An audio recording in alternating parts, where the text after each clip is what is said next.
Today, it is my great pleasure to introduce to you our speaker, Dr. Joseph Lumbard. He is Chair of Islamic and Middle Eastern Studies at Brandeis University. Dr. Lumbard is a former advisor for interfaith affairs to the Jordanian Royal Court, and he has published articles on Sufism, philosophy, and interfaith relations. He has edited Islam, Fundamentalism, and the Betrayal of Tradition, the only volume to examine the rise of strident puritanical interpretations of Islam from a traditional perspective. He is a general editor for the forthcoming HarperCollins study, Quran. His current projects include an examination of the Quranic foundations for establishing common ground among Abrahamic traditions, entitled Towards a Quranic Understanding of the Judeo-Christian Islamic Tradition. And Dr. Lumbard will be speaking to us today on the Common Word Initiative, Prospects for Interfaith Conversations. He will speak for about 40 minutes and then very graciously has offered to take your questions. Please join me in welcoming Dr. Lumbard.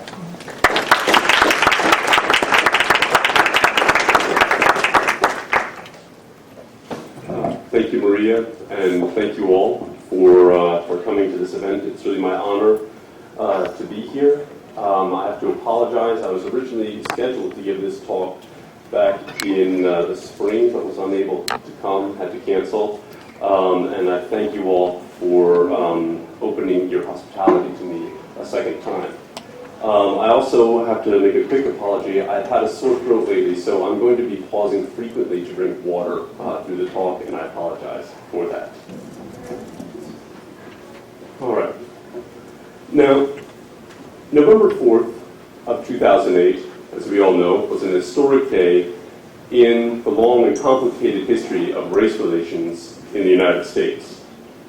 It also marked an historic event in the long and complicated relationship between Islam and Christianity.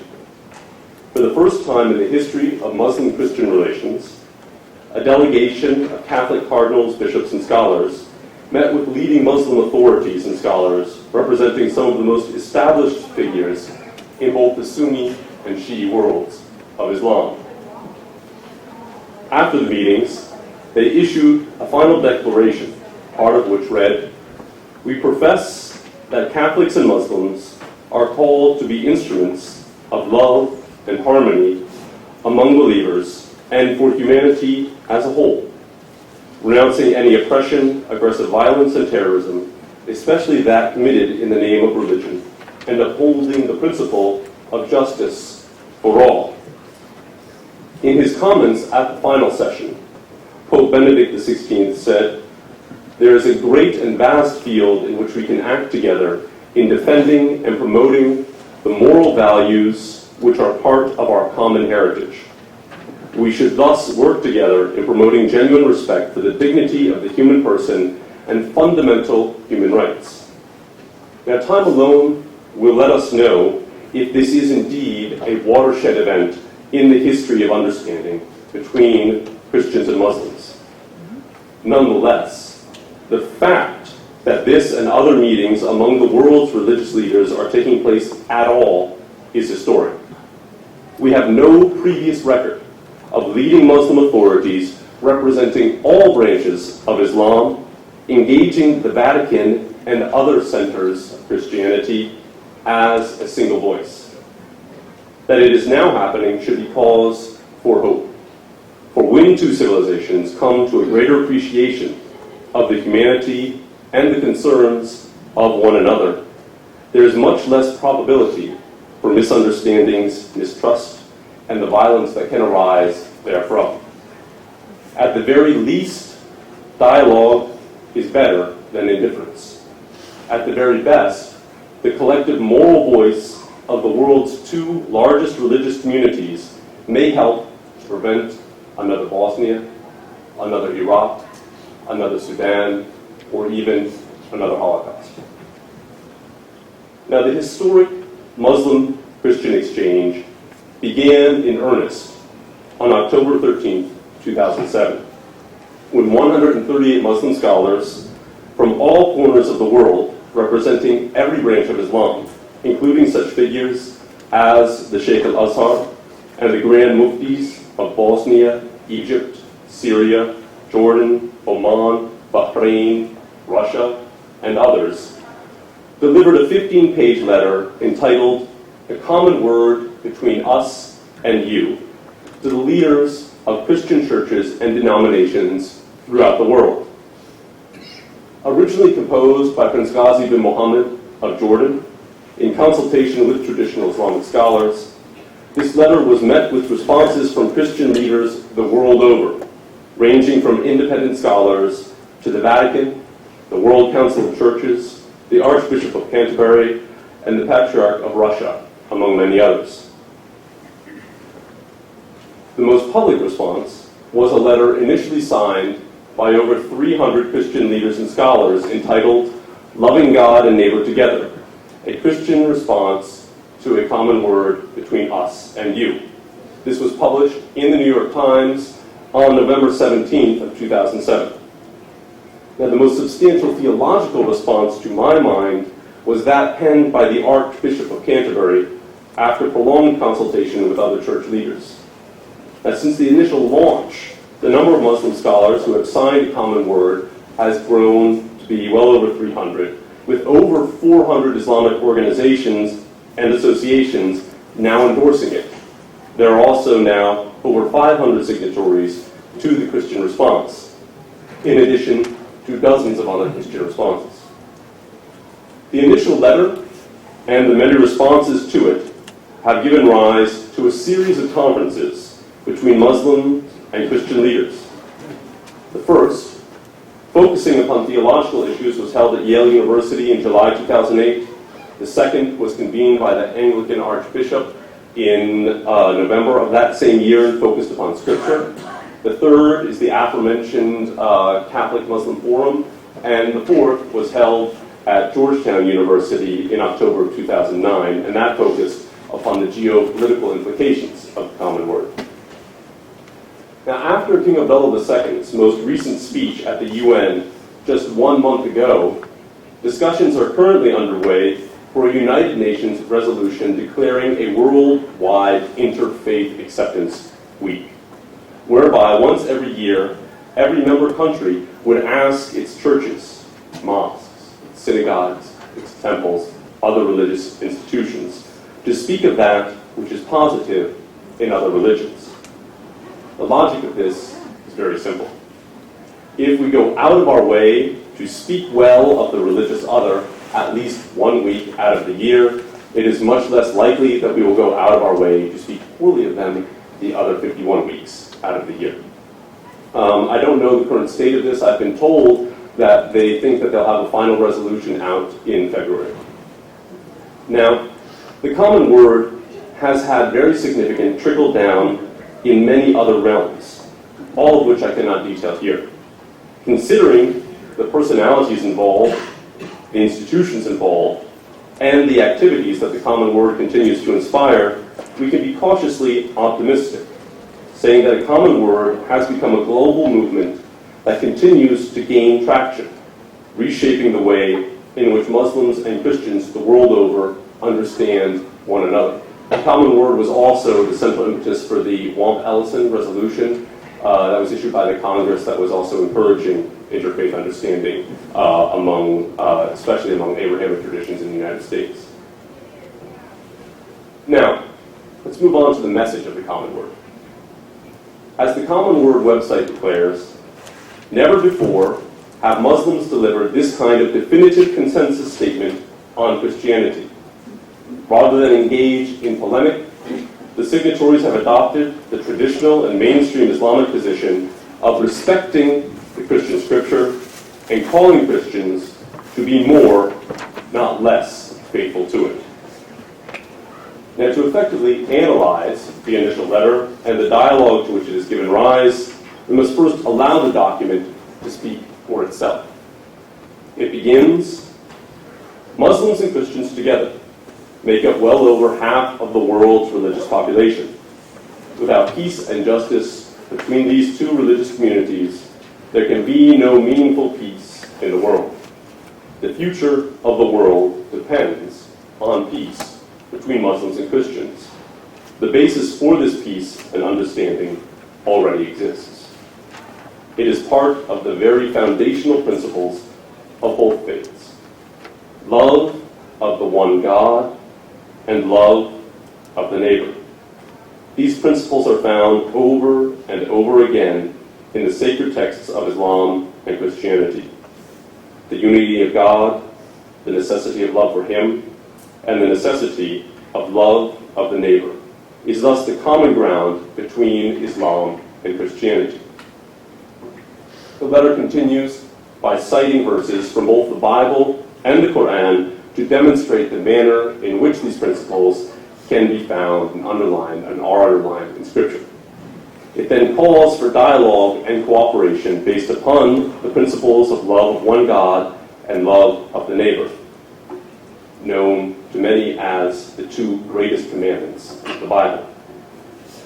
As the Common Word letter states, whilst Islam and Christianity are obviously different religions, and whilst there is no minimizing some of their formal differences, it is clear that the two greatest commandments are an area of common ground and a link between the Quran, the Torah, and the New Testament. The letter concludes by saying, So let our differences not cause hatred and strife between us. Let us vie with each other only in righteousness and good works. Let us respect each other, be fair, just, and kind to one another, and live in sincere peace, harmony, and mutual goodwill. Drawing upon Quranic verses, such as 16:25, which states, Call unto the way of thy Lord with wisdom and fair exhortation, and contend with them in the fairest manner. A common word between us and you proposes that dialogue and even contention in this fairest manner are incumbent upon Muslims, and that the principles of devotion to the one God and love of the neighbor are the strongest possible basis for mutual understanding between Christianity and Islam. Also, for efficacious dialogue and cooperation, because they stem from the theological core of each religion. But unlike many other interfaith efforts, the Common Word does not seek to syncretize or to proselytize. Participants in this initiative have even taken pains to emphasize the need for recognizing and maintaining the irreducible theological differences between their two traditions.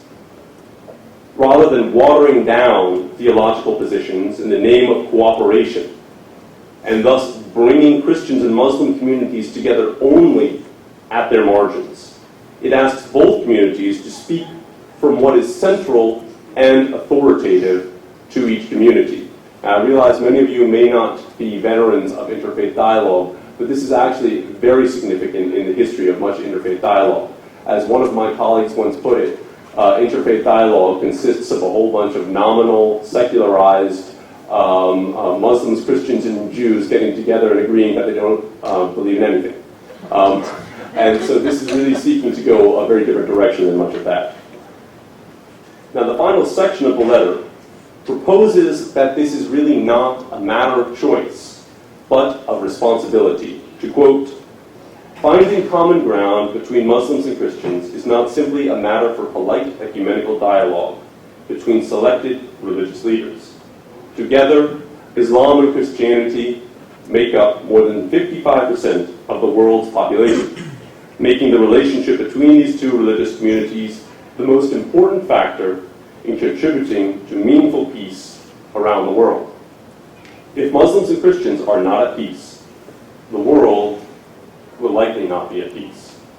With the terrible weaponry of the modern world, with Muslims and Christians intertwined everywhere as never before, no side can unilaterally win a conflict between more than half of the world's inhabitants. Thus, our common future is at stake. End quote. Now, some have ascribed ulterior motives to a common word, suggesting that its signatories and proponents intended to foist Muslim theology upon Christians, or to reduce Islam and Christianity to an artificial union, or to form a Muslim-Christian alliance against other religions, or even to lull Christians into a false sense of complacency. But there has thus far been nothing in the movement itself, other than these accusations, that would indicate or support such contentions.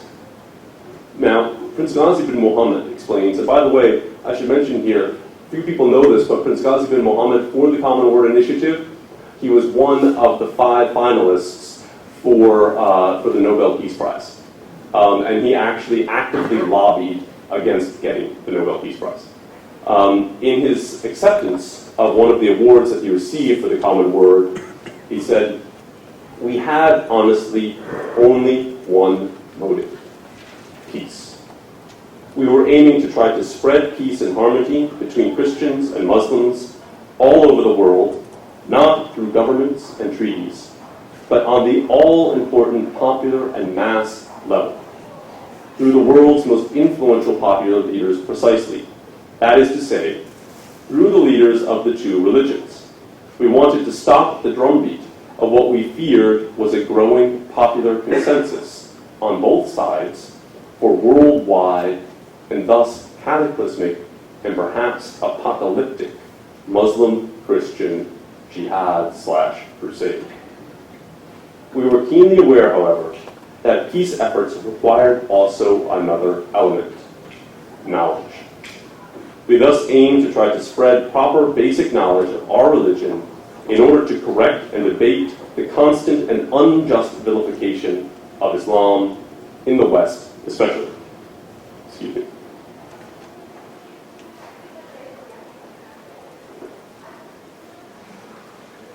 Now, the Christian responses to a common word have covered the full spectrum. Nonetheless, the majority have been very positive, with only a few cynical or dismissive responses. As there have been over 70 separate responses from bishops, priests, religious councils, and individual scholars, and as several of these responses have led to dialogues on many levels, each cannot be discussed here. Instead, what I'm going to do is focus upon the most influential, that being the aforementioned Loving God and Loving Neighbor that was issued first by the Yale Center for Faith and Culture, and then the response of the Archbishop of Canterbury, which I believe is the most theologically astute, and then that of the Vatican. Each of these has already borne fruit and has the institutional backing to continue to bear fruit in the future. Now, the first broad-based Christian response to a common word was organized by the Yale Center for Faith and Culture. Signed by over 300 Christians, leaders and scholars, loving God and neighbor together, a Christian response to a common word between us and you, reaffirms the fundamental thrust behind the common word, saying peaceful relations between Muslims and Christians stand as one of the central challenges of this century, and that it is incumbent upon all who truly claim to uphold the values of these traditions to work together to meet this challenge. It then reaffirms the centrality of the 2 commandments, love of God and love of neighbor, and in language that closely reflects that of a common word, concludes, "Let this common ground, the dual common ground of love of God and of neighbor, be the basis of all future interfaith dialogue between us, which your courageous letter urges. We must engage in dialogue as those who seek each other's good, for the one God unceasingly seeks our good. Indeed, together with you, we believe that we need to move beyond a polite ecumenical dialogue between selected religious leaders and work diligently together to reshape relations between our communities and our nations, so that they genuinely reflect our common love for God and for one another." The response and the ensuing dialogue resulted in a multi-day conference and workshop at Yale. Perhaps the most noteworthy aspect of the Yale conference is that it brought together evangelical Christians and traditional Muslims, 2 communities that have little exposure to one another, other really often than trying to proselytize, and often view one another with suspicion. In one keynote session of the conference, a leading Muslim scholar and televangelist, for lack of a better word, from the Arab world, Ali Vural, and a leading televangelist from America, Robert Schuller, the founding pastor of the Crystal Cathedral, who is known for his internationally broadcast Hour of Power, shared the same stage. Now, this was, to my mind, a historic encounter in which two preachers from opposite ends of the world, who have the ability to move millions within their religious communities, a traditional Islamic community and an American evangelical community, spoke from the same podium and conveyed the same message. Now, the final statement of the Yale Conference reiterated the content of the previous letters, recognizing that Islam and Christianity share an essential common ground and a common Abrahamic heritage. Reaffirming the commitment to promote peace, the final statement declared, "Ours is an effort to ensure that religions heal rather than wound, nourish the human soul rather than poison human relations. These two commandments teach us both what we must demand of ourselves and what we should expect from the other in what we do, what we say, and what we are." The final declaration also recognized that each religion affirms divine unity and that divine love is central to the whole of the Judeo-Christian Islamic tradition. In addition, they recognized that Christians and Muslims alike must not deny one another basic rights, nor tolerate the denigration or desecration of that which is central and sacred to either religion. The first point is of central importance in countering the claims of many fringe groups that try to say that the other does not worship the same God, a key factor in the argument of those who wish to declare proponents of other faiths as unbelievers. The second point helps to address the misunderstandings that arose in the wake of things such as the Danish cartoon controversy. It lays the foundation for Muslim and Christian leaders to confront insults against either community with one voice, and thus avoid the violence that sometimes ensues in the wake of such effrontery.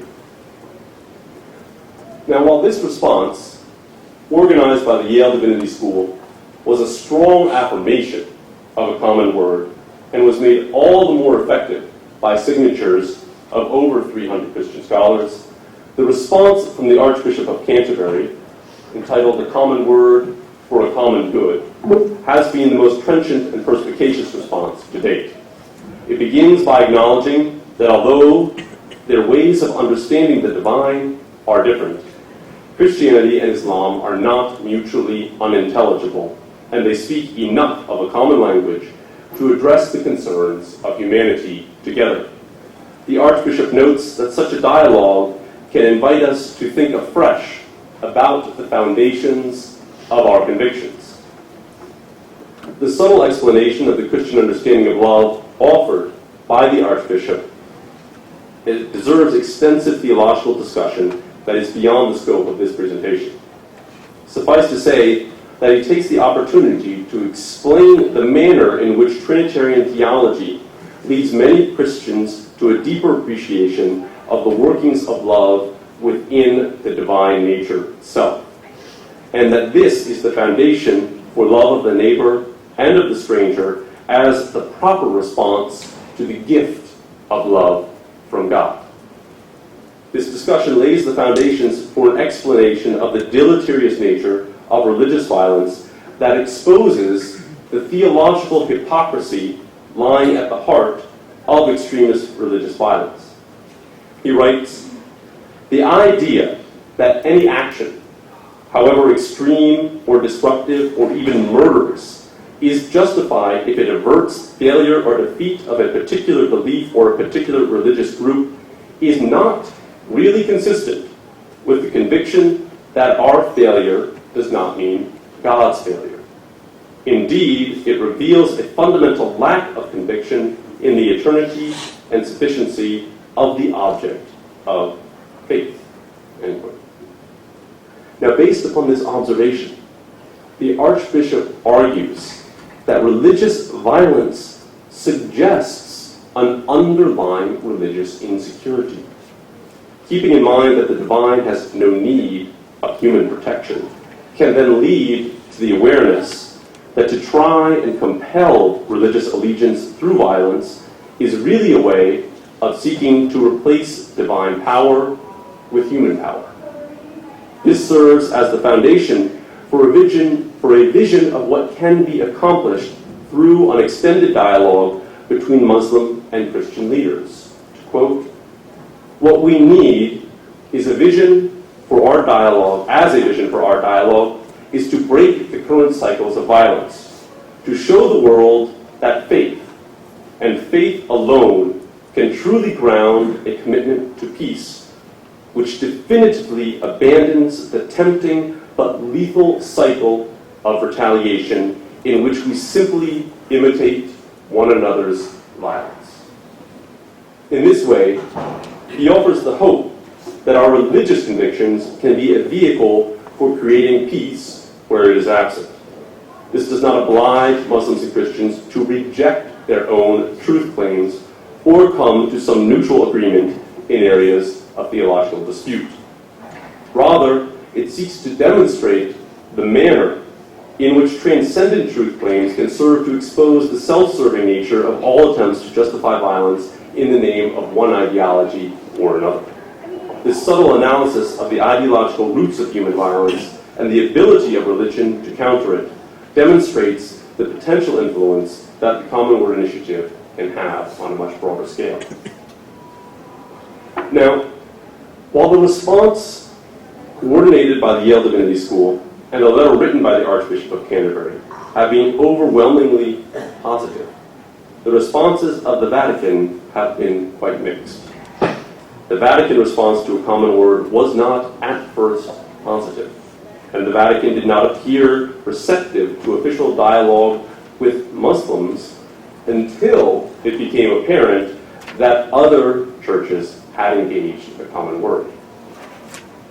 Now, in contrast to Pope John Paul II, who made statements regarding Islam such as, "We believe in the same God, the one, the living, the God who created the world and brings his creatures to their perfection," many have sensed, to say the least, a much different tone in the speeches of Pope Benedict XVI, especially in his assertions that Europe is a Christian continent, and in the unfortunate comments of his Regensburg lecture.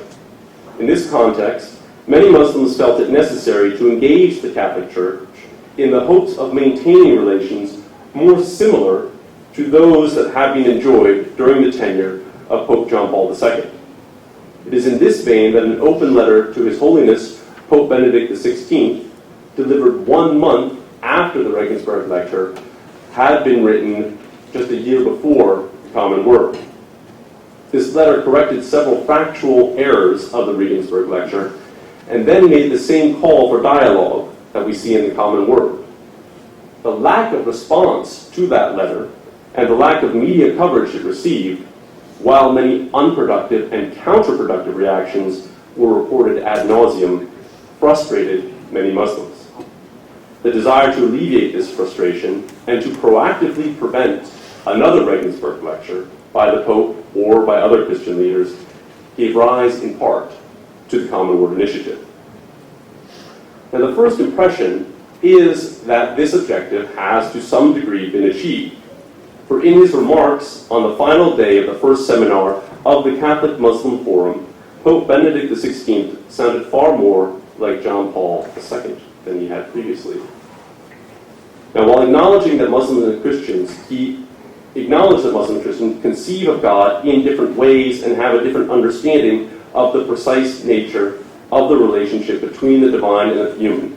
But he affirmed that they can nonetheless work together for the good of all humanity.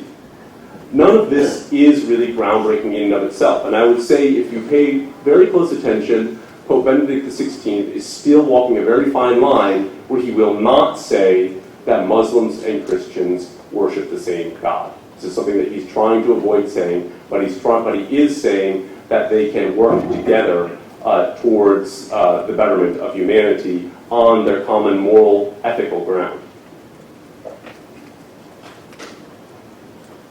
Now, the three central features that make a common word between us and you, and the ongoing exchange, a crucial, promising, and historic step in Muslim-Christian dialogue. There are three. First, the grounding in Scripture. Second, the acceptance of theological differences. And third, the participation of religious leaders of the highest rank, and the interaction of religious leaders of the highest rank. As seen in the passages of the common word cited above, this dialogue has been grounded in Scripture from its inception, and has even sought to expand the manner in which some Quranic verses are interpreted.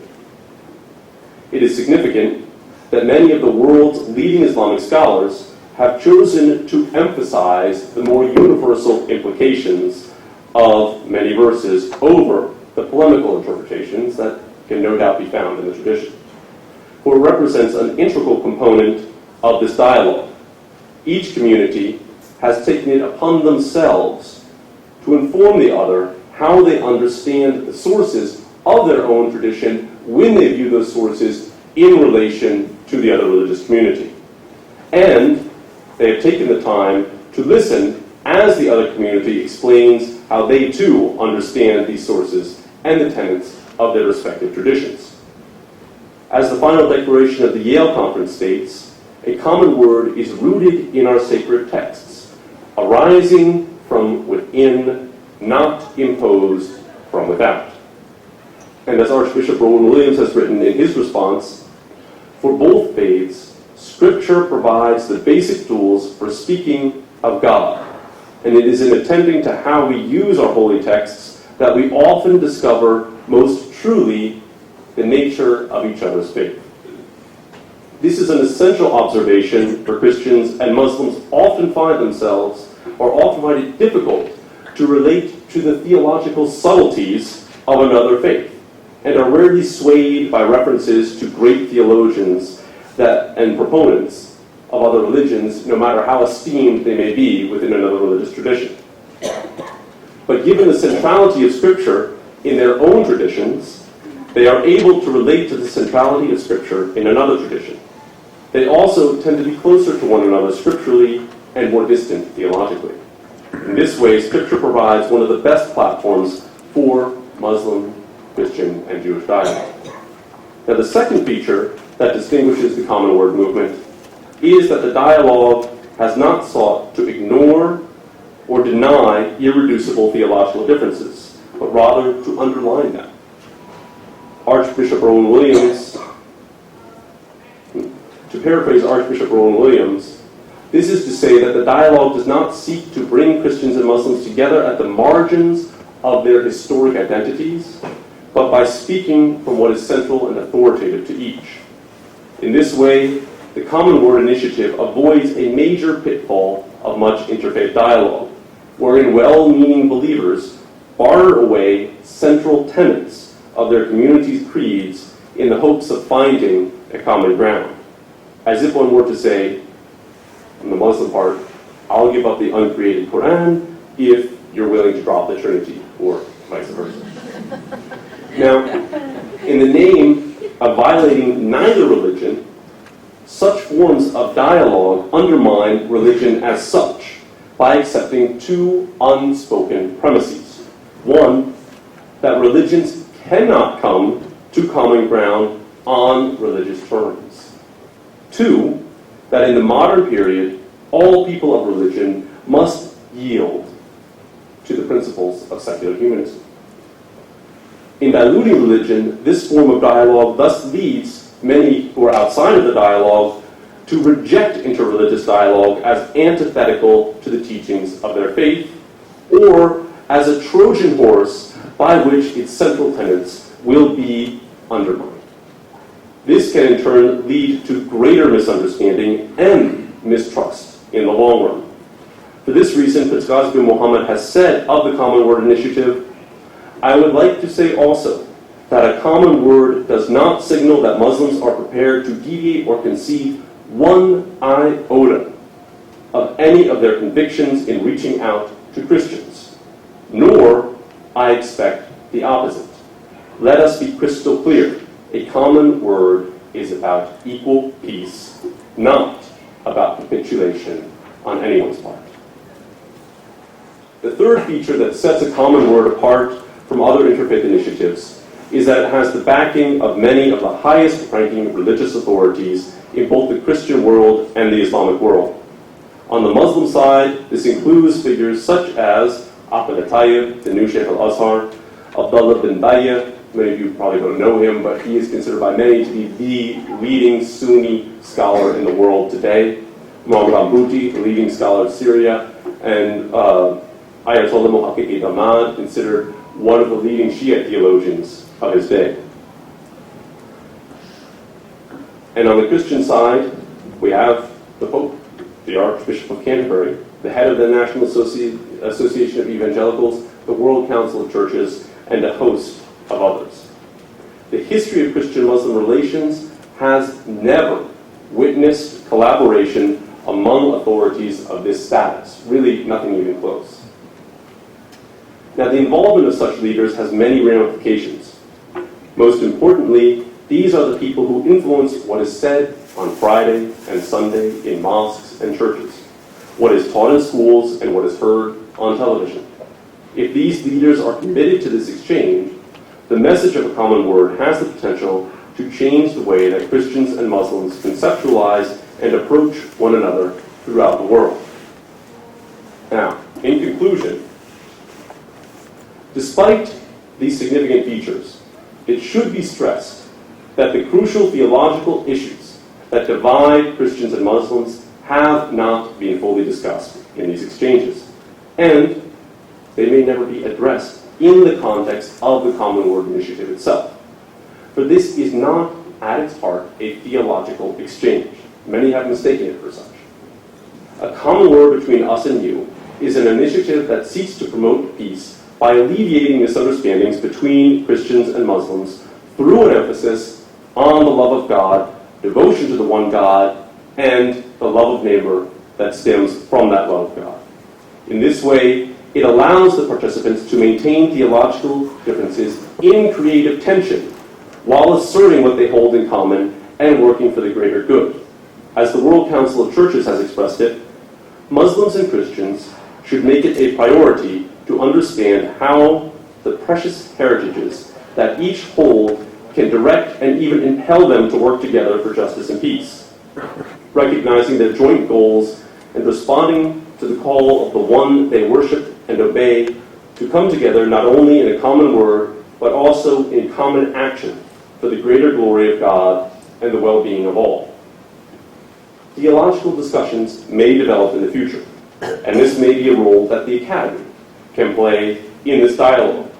For those who do not represent large religious constituencies risk much less when they venture new approaches to the faith. Perhaps in this way, academics and theologians can help others to imagine what might be gained if Muslims and Christians sought to define themselves in relation to one another rather than in opposition to one another. One can hope that the spirit of this exchange will continue to be one of vying in good works, in accord with the Quranic verse cited in the Common Word. As Father Daniel Madigan observes in his response to a common word, where love replaces enmity, it is surely God at work, not just us. Now let us hope that this is so. This interfaith endeavor is not only important for relations between Islam and Christianity, it is important for the response of religion to the forces of bigotry, terrorism, and extremism. Some have argued that to avoid violent clashes between nations and peoples, that religion must be abandoned altogether. But in the 20th century, the bloodiest of human history, ideological conflicts and their attendant wars demonstrated that it is humanity, not religion, which is responsible for the atrocities of the past and the present. Many employ religion to justify reckless ideologies and wanton violence, but in so doing, betray the very teachings of the religions they propose to represent. Perhaps by reaffirming the ethical teachings of their traditions together, Christians and Muslims can employ their collective moral voice to address injustices committed against peoples of all faiths. And perhaps in this way, a common word can be one small step towards realizing the famous vision of the prophet Isaiah, that the nations will beat their swords into plowshares and their spears into pruning hooks. That nation will not take up sword against nation, nor will they train for war anymore. Thank you.